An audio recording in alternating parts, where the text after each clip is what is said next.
웨스트민스터 대요리문답 166문입니다. 질문은 누구에게 세례를 베풀어야 합니까? 이고요.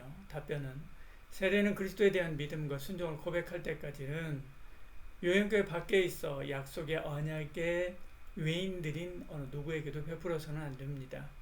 그러나 양편 혹은 한편의 부모가 그리스도에 대한 믿음과 순종을 고백하는 가정에서 태어난 유아들은 그 언약 안에 있는 것으로 간주됨으로 세례 받아야 합니다. 이렇게 답변합니다. 세례는 그리스도에 대한 믿음과 순종을 고백할 때까지는 유형교회 밖에 있어 약속의 언약의 외인들인 어느 누구에게도 베풀어서는 안 됩니다. 이렇게 답변을 시작하지요. 예수님을 믿고 세례를 받습니까? 아니면 세례를 받고 믿습니까?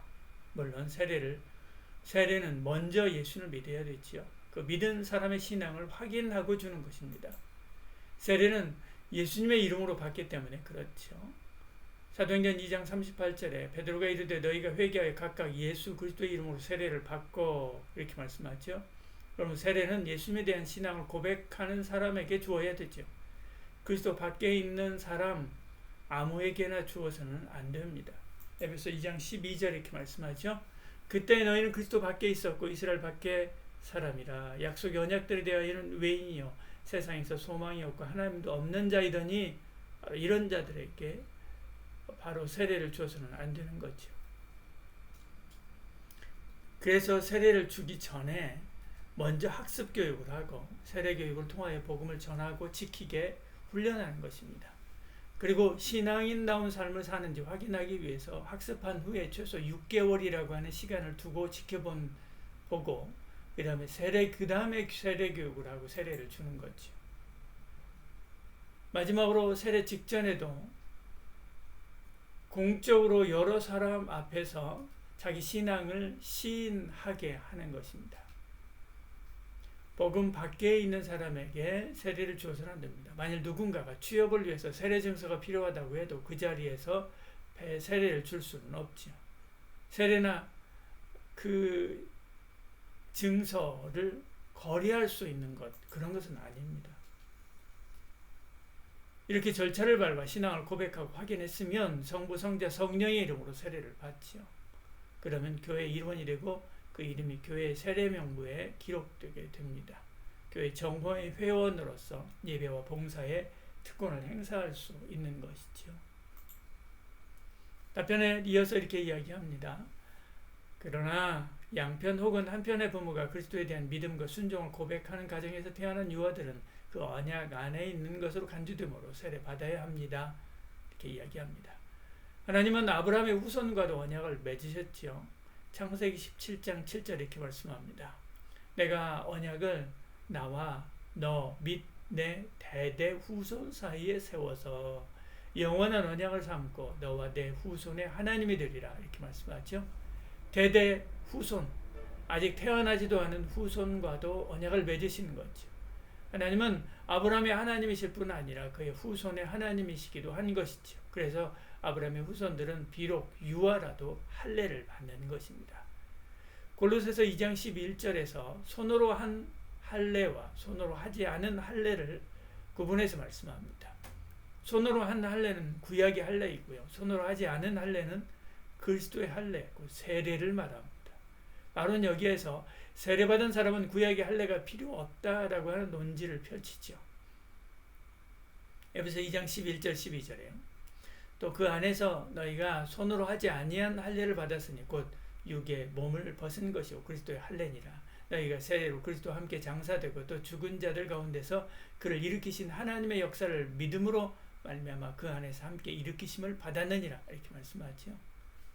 그러므로 신약의 세례는 구약의 할례를 계승한 것입니다. 구약의 할례나 신약의 세례는 동일하게 내가 하나님께 속했다라고 하는 것을 나타내는 의식이죠.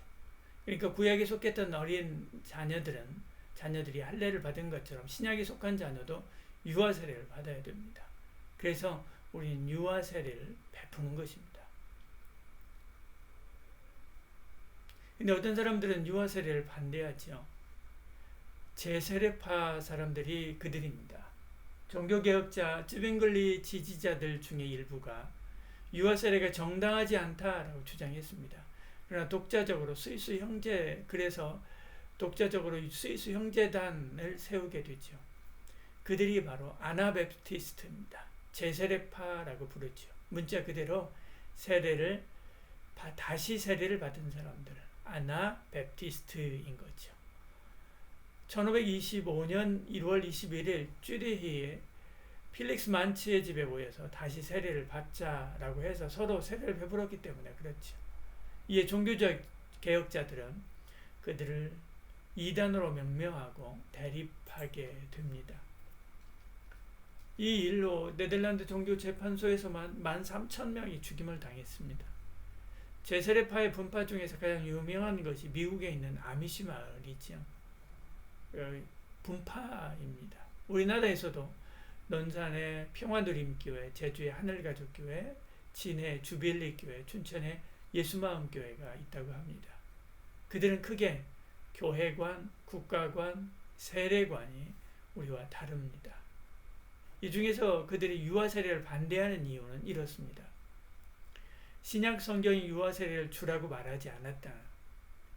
두 번째는 성경에 유아세례에 대한 신뢰가 없다. 세 번째는 유아들은 세례의 의미를 이해하지 못한다. 그러므로 세례는 그들에게 아무런 혜택도 주지 못한다. 네 번째, 유아세례 받는 아이들은 자라면서 불경해지고 명목적 그리스도인이 될 뿐이다. 다섯 번째, 유아세례는 로마 가톨릭의 미신일 뿐이다. 그렇게 이야기합니다. 첫 번째, 신약 성경이 유아세례를 주라고 말하지 않았다. 그들은 주장합니다. 세례는 구약시대의 할례를 이어받는 것이죠. 구약시대의 할례는 유아에게 했습니다. 그러므로 신약시대에도 동일하게 유아에게 세례를 베푸는 것이 정당하죠. 이것은 앞서도 설명했습니다. 그들이 주장하는 것 또 하나, 두 번째, 성경의 유아 세례에 대한 신뢰가 없다. 이렇게 이야기합니다. 물론 구체적인 기록은 없습니다. 그렇다면 신약 성경에 여성들이 성찬에 참여했다고 하는 기록도 없죠. 그러면 여성들은 성찬에 참여해서는 안 되는가? 그렇지 않죠. 신약 성경에도 유아들이 성찬에 참여했다고 추정할 수 있는 성경이 많이 있습니다. 예를 들어서 빌립보 간수는 자신이 세례를 받고 그 온 집이 세례를 받았다라고 했죠. 여기에 어린 자녀들도 포함되어 있었을 것입니다. 사도행전 16장 33절에 자기와 그 온 가족이 세례를 받은 후 이렇게 말씀하죠. 바울은 자신이 스데반의 집의 사람들에게 세례를 주었다라고 고린도전서 1장 16절에 또한 말씀합니다. 여기에도 어린 자녀가 있었을 것입니다. 고넬료의 일가 친척 친구들도 바울을 통해서 세례를 받았다라고 이야기를 하죠. 사도행전 10장 24절 48절 이렇게 말씀합니다. 그 가정에 어린아이가 없었을까? 있었을 것입니다. 사도행전 10장 24절에 보면 가이사에 들어가 보니 고넬료가 그의 친척과 가까운 친구들을 모아 기다리더니 그렇게 말씀하죠. 그래서 베드로가 설교를 하고 그들에게 48절에 명하여 예수 그리스도의 이름으로 세례를 베풀라 하니라. 그들이 베드로에게 며칠 더 머물기를 청하니라. 그렇게 말씀합니다. 그들에게 세례를 베풀었다라고 이야기하죠. 이를 통해 볼 때 신약시대에도 어린 나이가 세례를 받았을 것이다 라고 추정되는 내용이 많이 있습니다. 다음 그들의 주장은 유아들은 세례의 의미를 이해하지 못한다. 그러므로 세례는 그들에게 아무런 혜택도 주지 못한다 라고 이야기합니다. 예수님도 아이들을 품에 안으시고 기도해 주셨습니다. 아이들이 내용을 이해 못한다고 해서 그 일을 이해하지 못하는 것은 아니죠. 오히려 아이들의 믿음이 더 순전했음을 성경 곳곳에서 우리는 찾아볼 수가 있습니다. 세례도 그렇죠. 자신이 세례받은 사람이라고 하는 인식이 자기 정체성의 한 부분을 차지해서 그가 주를 떠나지 않게 하는 울타리가 될 수 있습니다. 그렇다면 이보다 더 큰 혜택은 없는 것이죠. 그들은 또 주장하기를 유아 세례를 받은 아이들은 자라면서 불경해지고 명목적 그리스도인이 될 뿐이다. 그렇게 이야기하지요. 물론 그럴 수 있습니다. 그러나 증명할 수는 없죠. 유아 세례를 베풀지 않은 교회들이 더 진실하다고 증명될 수 있는가? 그렇지 않죠. 오히려 반대로도 생각할 수 있습니다. 군 선교하시는 분들이 불교의 수계를 받기 전에 세례를 주라고 이렇게 애를 씁니다. 수계나 영세를 받으면 마음이 딱 굳어집니다. 나 수계받은 사람이야, 나 영세받은 사람이야, 이런 생각으로 굳어져서 이후에는 절에 한 번도 가지 않고 불교의 경전을 한 번도 읽거나 배우거나 하는 그런 것이 없어도 스스로 불교인이다 그렇게 생각하고 살게 해서 복음이 그 안에 들어가는 길을 막는 것입니다. 그래서 복음 들어가기 힘듭니다. 이는 수계나 영세가 그들의 종교적인 정체성을 형성하는 데 지대한 영향을 미치기 때문에 그런 거죠. 이처럼 유아세례가 아이의 삶을 그리스도께로 인도하는 울타리가 길잡이가 되고요. 또 울타리가 될 수도 있습니다. 그들은 주장하기를 유아세례는 로마 가톨릭의 미신일 뿐이다 그렇게 이야기합니다. 로마 가톨릭은 유아세례를 행하죠. 그렇다고 해서 유아세례가 나쁜 것이 아닙니다. 로마 가톨릭은 성찬도 하고 성인 세례도 하죠. 로마 가톨릭이 그렇게 한다고 해서 우리가 성찬을 배척하거나 성인 세례를 안 하는 것이 아니죠.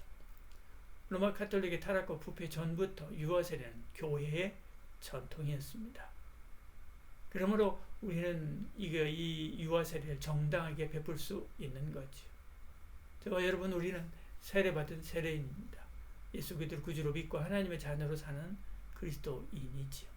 그리스도인다운 삶을 살아감으로 주께 영광 돌리는 그런 저와 여러분 되기를 축복합니다. 기도하겠습니다. 주님, 아무것도 아닌 우리를 그리스도의 자녀 삼아주시고